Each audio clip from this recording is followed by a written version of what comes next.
Happy Chinese New Year, Shala family. It is the time of the year where we get out our Karen Kingston book, Clear Your Clutter with Feng Shui, our Marie Kondo book, The Life-Changing Magic of Tidying Up, and this year, Your Golden Journey. We are going to have 15 days, the Chinese New Year's 15-day celebration, to look at the energy in our life. Everything is energy, and yogis understand that energy within us flows when we don't have blockages, when we don't have grantis. So we work on yoga poses and breath in order to get that energy moving throughout the body. But what yogis also understand is that everything is energy, and we're in constant relationship with everything in our life, which includes this room, the furniture in the room, the things in the room, and we can extend that beyond it and say, my relationships have energy. In the book, Your Golden Journey, we talk about how our relationships are a mirror of who we are. And so it's an important time, I believe, to stop and pause for the new year and practice some reflection and observation and use the feng shui as our lens with which to see the everything in our life as energy, and a time to look at lightening our load and see what we really want to carry into the new year.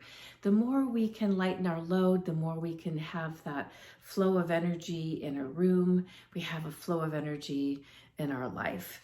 From the Golden Journey, this was day 9, Feng Shui. It was travel light, and it starts with one of my favorite quotes by the French author who wrote The Little Prince, Saint-Exupéry, and he said, "He who would travel happily will travel light." And that is a universal truth that we can assess and take action on before we move fully into 2022.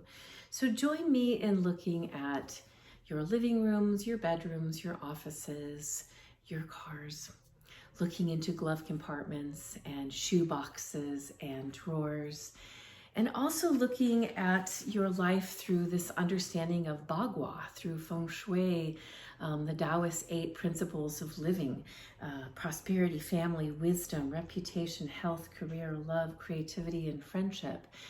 And to look, is there an area in one of these sacred principles that you know you want to grow this year, like the area of friendship? Then we can use the feng shui system of the Bagua diagram and start to shift things in our life to open that door, prosperity and love. I particularly enjoy this time of year because as a yogi, I believe that if we keep things we don't use, it's the same as stealing or hoarding. And to know that things are meant to be in use and that energy is meant to be in motion and in movement and flowing, that principle of chi flowing. And so I love the Marie Kondo method of looking at something in your life as simple as this scarf or a vase, aspects of a relationship and saying, her question is, does this bring me joy? And if the answer is yes, then we bring that into use, and we bring that as the French author would say, then we pack that in our backpack for 2022 and we take it with us. But if we're carrying something around that we don't use, it becomes heavy, it becomes a blockage, and I can liberate myself by saying, this coat doesn't serve me anymore. It used to look good on me, or I used to love it, but I don't anymore. And so I pass it on and give it to someone who can use it, and it will look great on them and they will love it. And that frees up and opens doors of energy in my life.